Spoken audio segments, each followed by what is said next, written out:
Ladies and gentlemen, boys and girls of the jury, our good Lord has brought us together on the most fruitful of days to discuss North Korea. Alright, so I want to make this very clear.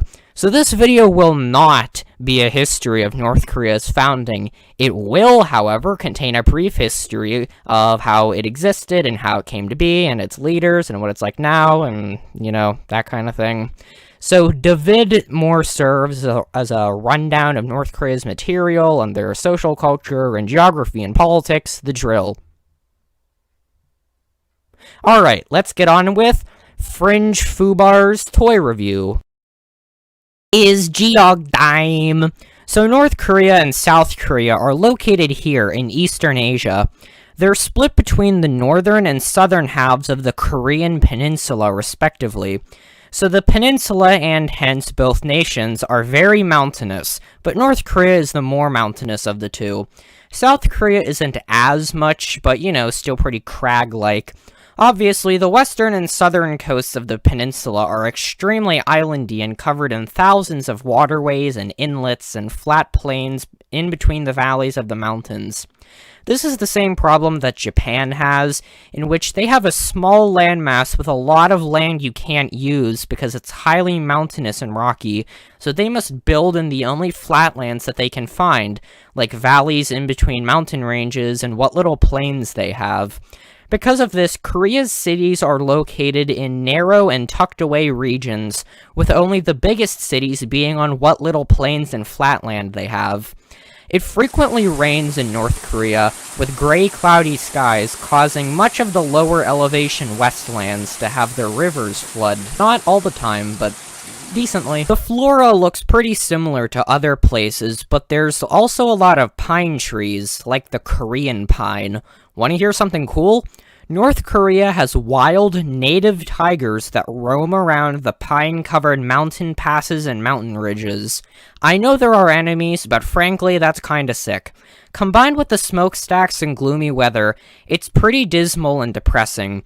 The eastern coast of the peninsula is very mountainous and very flat and smooth, with basically zero islands. The reason for this contrast is because the jagged archipelagous coast used to be covered in a thick land sheet thousands of years ago, until it eventually flooded with the sea's water and left behind this wonderful peninsula that we have now. Also, I forgot to mention, the majority of it borders China to the north by the Yalu River, South Korea to the south, obviously, and a tiny border in the far northeast with Russia. Gosh, Russia's so huge. It's the only country separating Norway and North Korea. That's so insane to me, think about that. The climate of the Korean peninsula is pretty darn temperate, so they have hot, humid summers with frigid, dry winters. Alright, so now that we've established the existence of Korean people, let's actually discuss what comes next. The history, you get it. Part 1, Early Paleolithic History of the Korean Tribes. No, I'm just screwing with you. I bet you just got paranoid there. Alright, so by the time World War II started, the whole of the Korean peninsula was under the direct control of the Empire of Japan, annexing it from China a few decades before in the 1890s.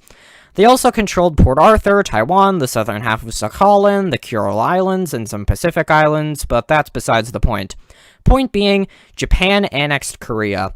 The militant Japanese dictatorship began to erase Korean culture slowly but surely over the decades it controlled the peninsula. So by the time the war ended in 1945 and Japan got its lunch money stolen, you can bet your buckets that the Koreans decided to fight back.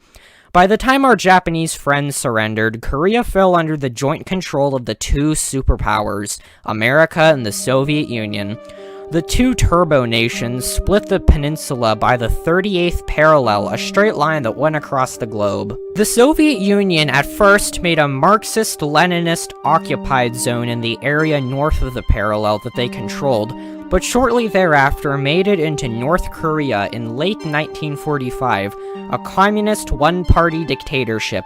America decided to hold out for a bit longer, setting up a capitalist-occupied zone in the area south of the parallel, and waited until 1948 to create South Korea. Both countries started off as brutal dictatorships who near instantly went to war with each other in the Korean War, which went on into the 50s. I'm not getting into it here because I'm probably going to do a video on it in the future, but by the end of the war in mid-1953, the two small nations' borders changed slightly and have now cemented the foundation of two rival powers, American capitalism and Soviet communism. North Korea quickly militarized into a socialist and militarist single-party dictatorship spearheaded by Kim Il-sung, part of the Kim dynasty that has ruled North Korea ever since its founding.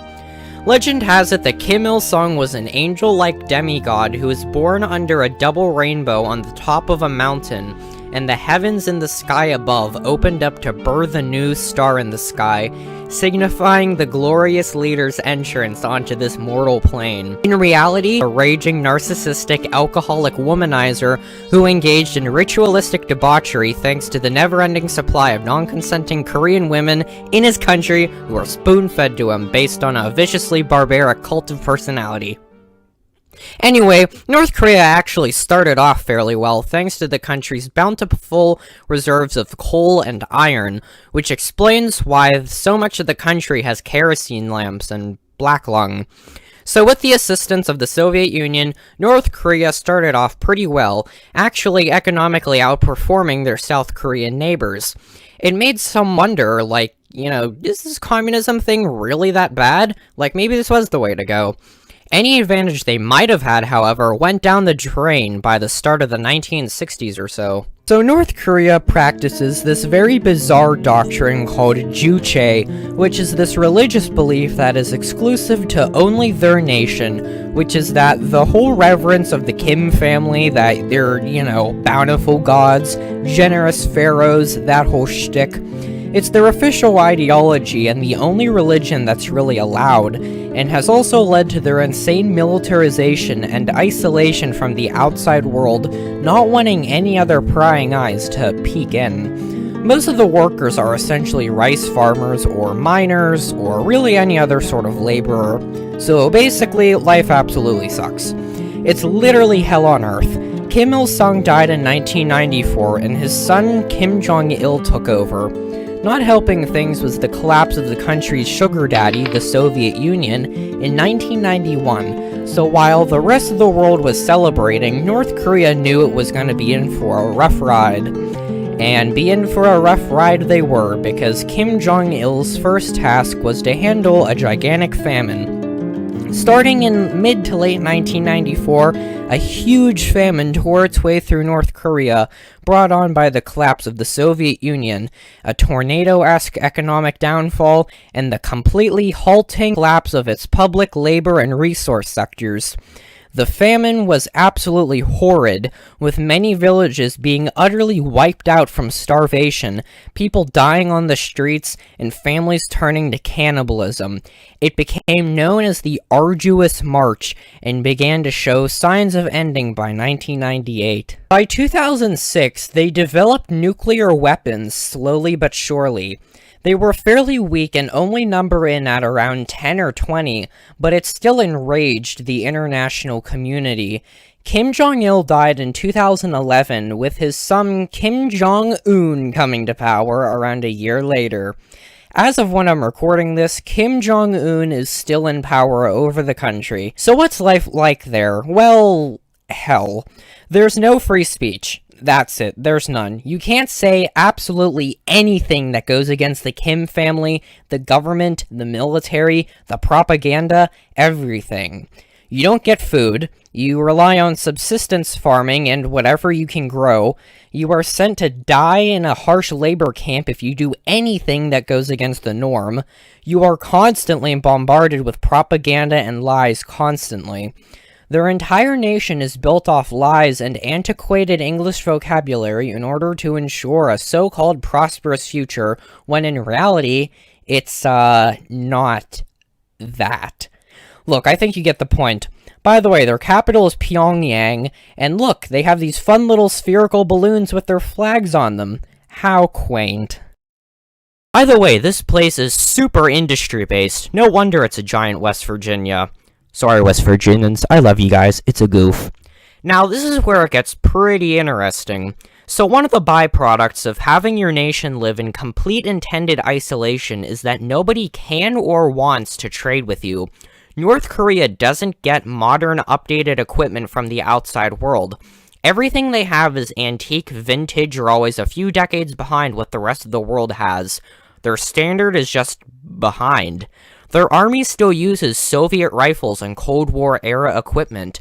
They've just kind of been left with what they have. If you look at the interior of their tourist buildings and their government offices and stuff, their decorations and everything just look so aged and retro and vintage, like from the 1960s or 70s. It's bizarre. I'm not kidding, it all looks like stuff from your grandmother's house. The whole place is so stark and eerie. Everything in their nation is weird and just slightly unnatural.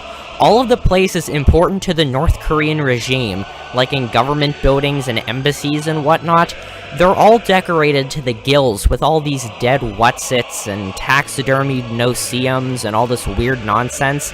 It looks like stuff pulled right out of a 1980s home video VHS tape. Nothing here makes a lick of sense. Plus, all of their official military choir marching songs have such long and antiquated English names. Like, we will safeguard the leadership of the revolution with desperate courage. Along the road of interrupted revolution under the banner of Songbun, we will glorify our conviction of victory. I am very pleased to meet you. Or, that.